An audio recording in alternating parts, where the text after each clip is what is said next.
Good morning students. आज की इस वीडियो में हम अपनी ज़बान क्लास 6 चैप्टर 2 पढ़ेंगे। एक ख़त, पंडित जवाहरलाल नेहरू का ख़त अपनी बेटी इंदिरा के नाम। सालगिरह का मौका था, यानी बर्थडे था उनकी बेटी इंदिरा का।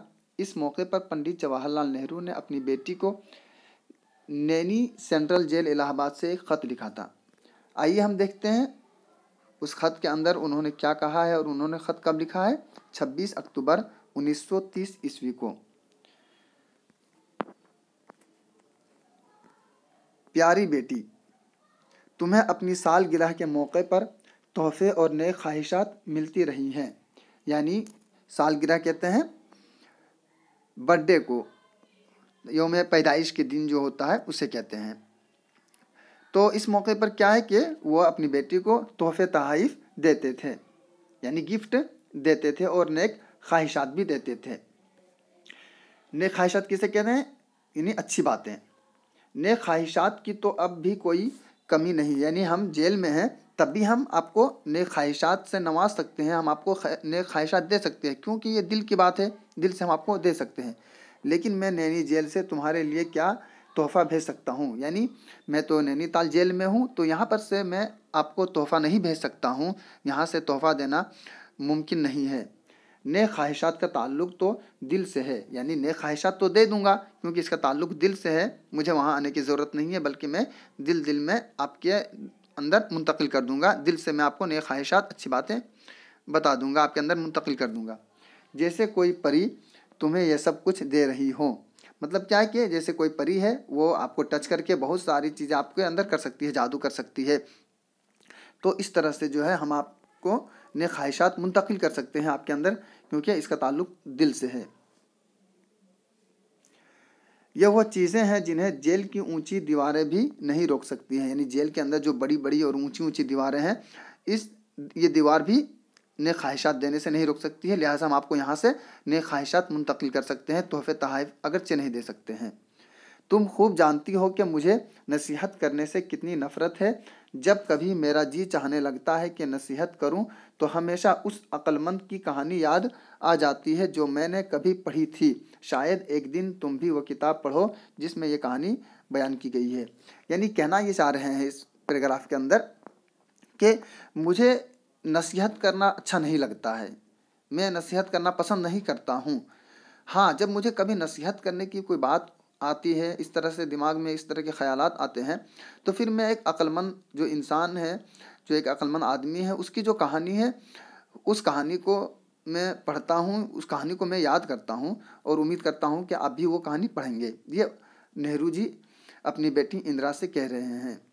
आइए अब हम देखते हैं कि वो कहानी जिन्होंने लिखा था उसके बारे में क्या कहा जा रहा है, ये हम देखेंगे।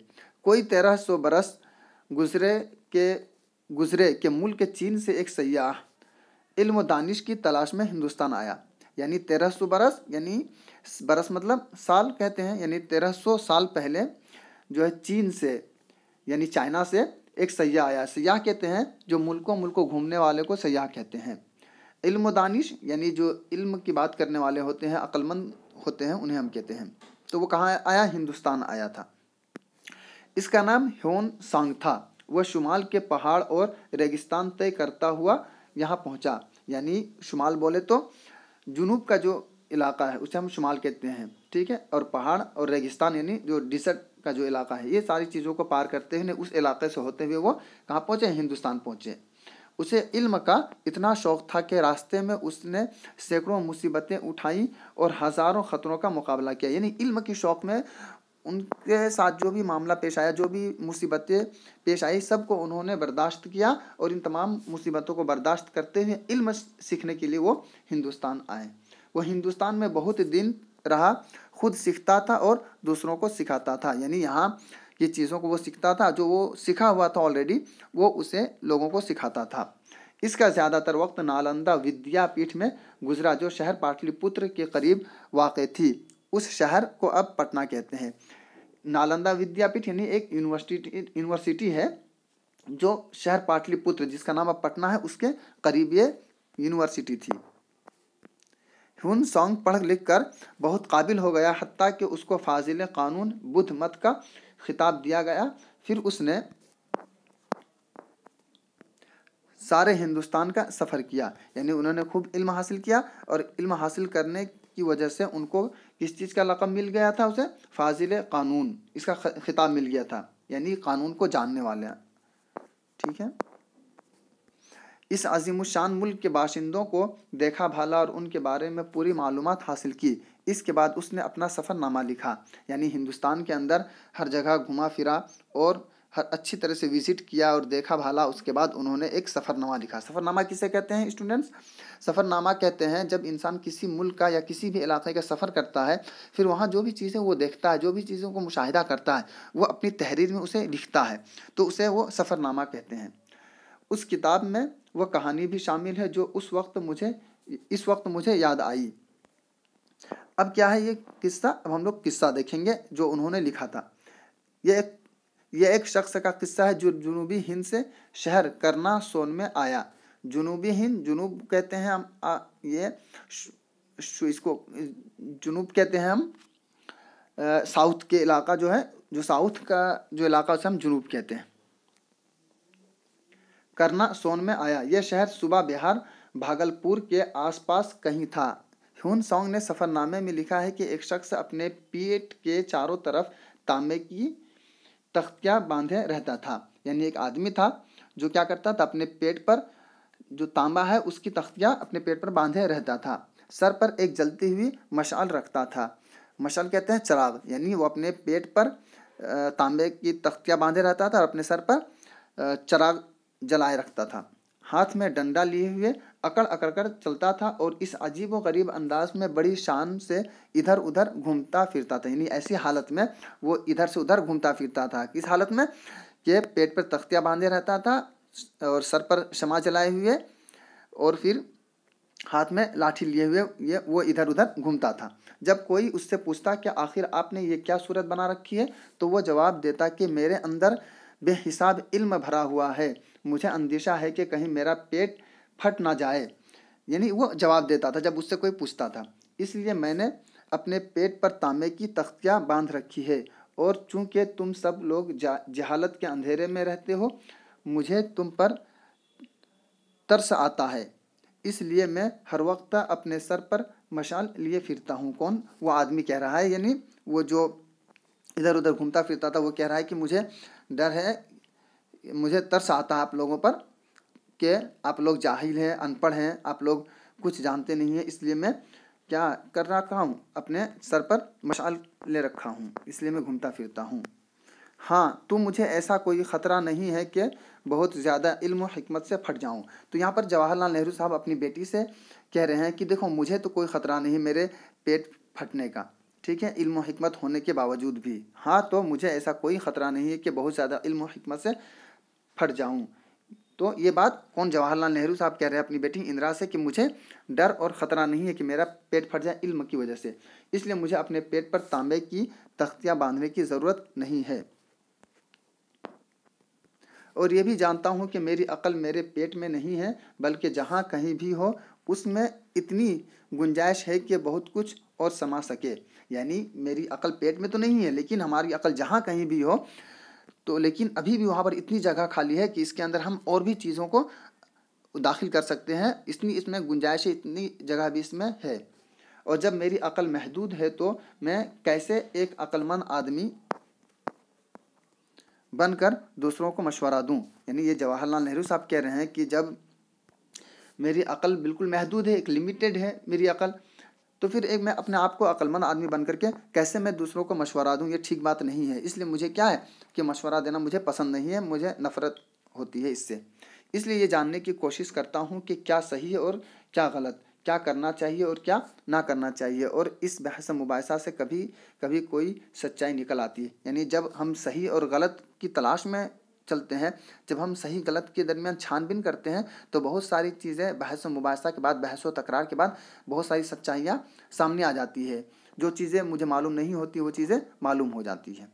ठीक है, इसलिए मैं नसीहत करूँगा, फिर क्या करूँ, ख़त बातों की जगह नहीं ले सकता, क्योंकि ये एक तरफ़ा ख़त होता है। इसलिए मैं अगर कोई बात कहूँ और वो तुमको नसीहत लगे तो उसे कड़वी गोली समझकर मत निकलो। बस ये समझो कि मैं तुमको मशवरा दे रहा हूँ और गोया हम तुम आमने सामने बैठे बातें कर रहे हैं।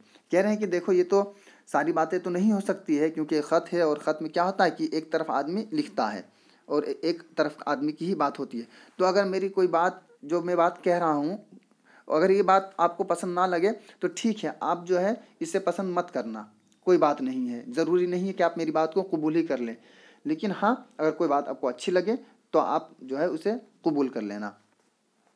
मैंने तुमको लंबा सा ख़त लिख डाला, अभी बहुत सी बातें बाकी हैं, इतनी बातें इस ख़त में कैसे आ सकती है। तुम बड़ी खुशकिस्मत हो के अपने मुल्क की आज़ादी की जद्दोजहद को देख रही हो। यानी जवाहरलाल नेहरू साहब अपनी बेटी इंदिरा से कह रहे हैं कि देखो तुम बहुत खुशकिस्मत हो कि तुम ऐसे वक्त में हो कि इस वक्त जो है हिंदुस्तान की आज़ादी की बात चल रही है और लोग कोशिश कर रहे हैं और आपको ये मौका मिला है कि आप हिंदुस्तान की आज़ादी में शरीक हो सके, उसके लिए आप मेहनत कर सकें और कोशिश कर सकें और आप इसमें पार्टिसिपेट कर सकें, इसमें आप हिस्सा ले सकते हैं।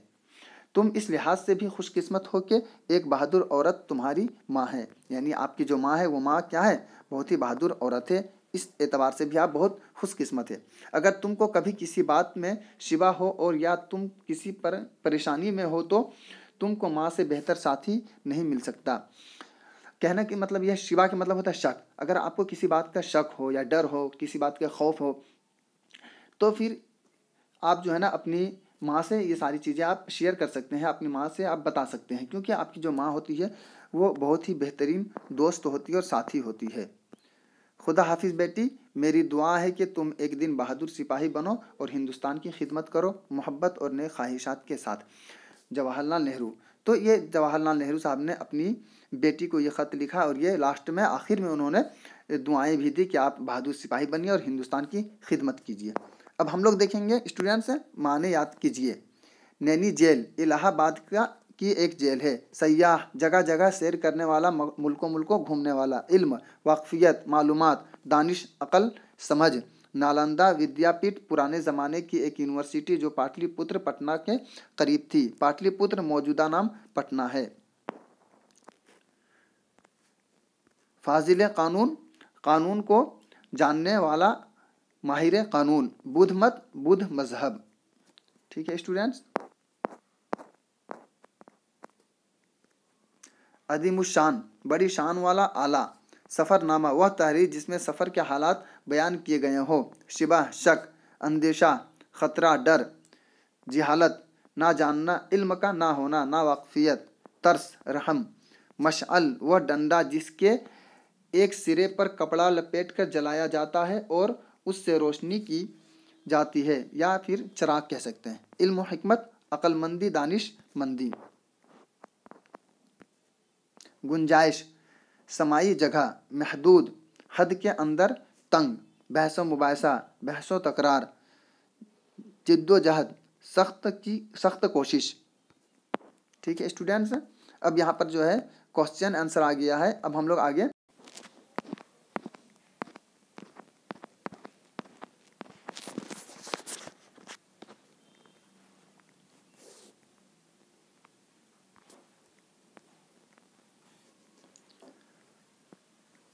देखेंगे सवाल।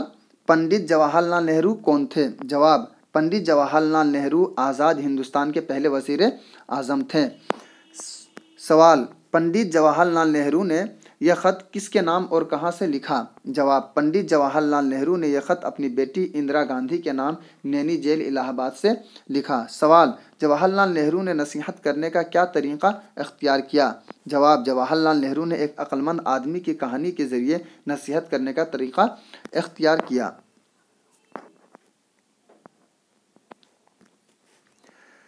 सवाल, चीनी सयाह का क्या नाम था? जवाब, चीनी सयाह का नाम ह्यून सांग था। सवाल, चीनी सयाह हिंदुस्तान क्यों आया था? जवाब, चीनी सयाह इल्म सीखने की तलाश में हिंदुस्तान आया था। सवाल, चीनी सयाह को इल्म हासिल करने के लिए किन हालात से गुजरना पड़ा? जवाब, उन्हें इल्म हासिल करने के लिए पहाड़ और रेगिस्तानी रास्तों से चलना पड़ा, जिसमें सैकड़ों मुसीबतों का सामना करना पड़ा और हज़ारों ख़तरों का मुकाबला करना पड़ा। सवाल, हिंदुस्तान में चीनी सयाह का ज़्यादा वक्त कहाँ गुजरा? जवाब, उसका ज़्यादातर वक्त नालंदा विद्यापीठ में गुजरा, जो शहर पाटलिपुत्र के करीब वाक़ थी, जिसे अब पटना कहते हैं। सवाल नंबर 8, ह्योन सांग ने अपने सफ़रनामे में एक शख्स को अजीब व गरीब क्यों कहा है? जवाब, क्योंकि वो शख्स अपने पेट के चारों तरफ तांबे की तख्तियाँ बांधकर, सर पर एक जलती हुई मशाल रखकर और हाथ में डंडा लिए हुए अकड़ अकड़ कर बड़ी शान से इधर उधर घूमता फिरता था, इसलिए उस शख्स को अजीब व गरीब कहा। सवाल नंबर 9, इस वाक़ये का जिक्र करके पंडित नेहरू अपनी बेटी को क्या सबक देना चाहते थे?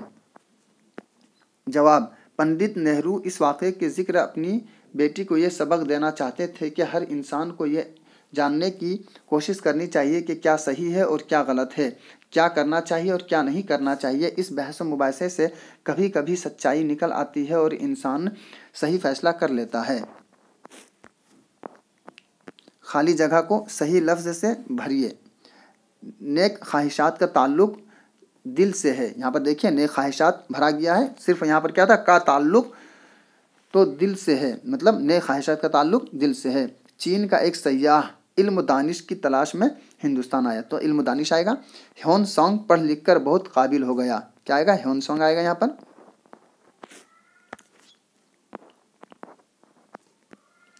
इसको फाजिल कानून का खिताब दिया गया, तो क्या आएगा फिल इन द ब्लैंक्स में, फाजिल कानून। इसके बाद इसने अपना सफ़रनामा लिखा, तो सफ़रनामा आएगा। यह शख्स अपने पेट के चारों तरफ तांबे की तख्तियाँ बांधे रहता था, तो यहाँ पर क्या आएगा, तांबे की तख्तियाँ। मैं हर वक्त अपने सर पर मशाल लिए फिरता हूँ, यहाँ पर आएगा मशाल।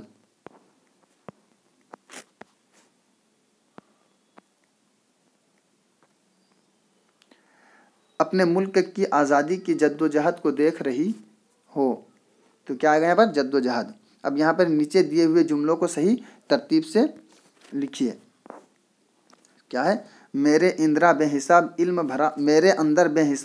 इल्म भरा हुआ है, मैं नैनी जेल से तुम्हारे लिए क्या ख़त भेजूं, और जब मेरी अक्ल महदूद है तो इन सारी लाइन को क्या करना, हमें तरतीब से लिखना है। तो इसका हम देख लेंगे सही तरतीब यहाँ से है। मैं नैनी जेल से तुम्हारे लिए क्या तोहफ़ा भेजूं, मुल्क चीन से एक सयाह इल्म दानिश की तलाश में हिंदुस्तान आया, इसका ज़्यादा वक्त नालंदा विद्यापीठ में गुजरा, जो शहर पाटलिपुत्र के करीब वाक़ थी। ह्योन सांग पढ़ लिख कर बहुत काबिल हो गया, इसके बाद उसने अपना सफ़रनामा लिखा। मेरे अंदर बेहिसाब इल्म भरा हुआ है, और जब मेरी अक्ल महदूद है तो मैं कैसे एक अक्लमंद आदमी बनकर दूसरों को मशवरा दूं। तुम एक दिन बहादुर सिपाही बनो और हिंदुस्तान की खिदमत करो। ठीक है स्टूडेंट्स, अब आगे है, नीचे लिखे हुए लफ्ज़ों को अपने जुमलों में इस्तेमाल कीजिए। सयाह, अदीमुशान, इल्म हिकमत, बहस मुबाहिसा, मशाल। तो यहाँ हम देखेंगे सयाह, तो इसका कैसे हम इस्तेमाल करेंगे, हमारे मुल्क में दूर दराज से सयाह आते हैं। अदीमुशान, हिंदुस्तान एक अजीमुशान मुल्क है। इल्म हिकमत, इंसान को इल्म हिकमत से काम लेना चाहिए। बहस मुबाहिसा से इल्म में इजाफा होता है। मशाल, इल्म इंसान के लिए एक मशाल है। ठीक है स्टूडेंट्स, लिखिए, अपने दोस्तों को एक ख़त लिखिए जिसमें उस ख़त की कहानी का जिक्र हो। तो दोस्तों देखिए ये एक ख़त है, आप लोग लिख सकते हैं इसे देख करके। वीडियो में अगर हम बताएंगे तो फिर वीडियो बहुत लंबी हो जाएगी, आप लोग इसे अच्छे से देख लीजिए। ये ख़त है जिसमें इस्तेमाल किया गया है उसकी कहानी। याद रखिए, पाटली का नाम पटना है, यह शहर रियासत बिहार की राजधानी है। ख़त को मकतूब भी कहते हैं, ख़त लिखने वाले को मकतूब निगार कहते हैं, और जिसे ख़त लिखा जाए उसे मकतूब इलेह कहते हैं। ठीक है स्टूडेंट्स, तो आज की वीडियो में हमने सेकेंड चैप्टर पढ़ लिया है अपनी ज़बान क्लास 6 की। वीडियो कैसी लगी हो आपको कमेंट बॉक्स में बताना है, और लाइक शेयर सब्सक्राइब ज़रूर करना है। Thanks for watching this video.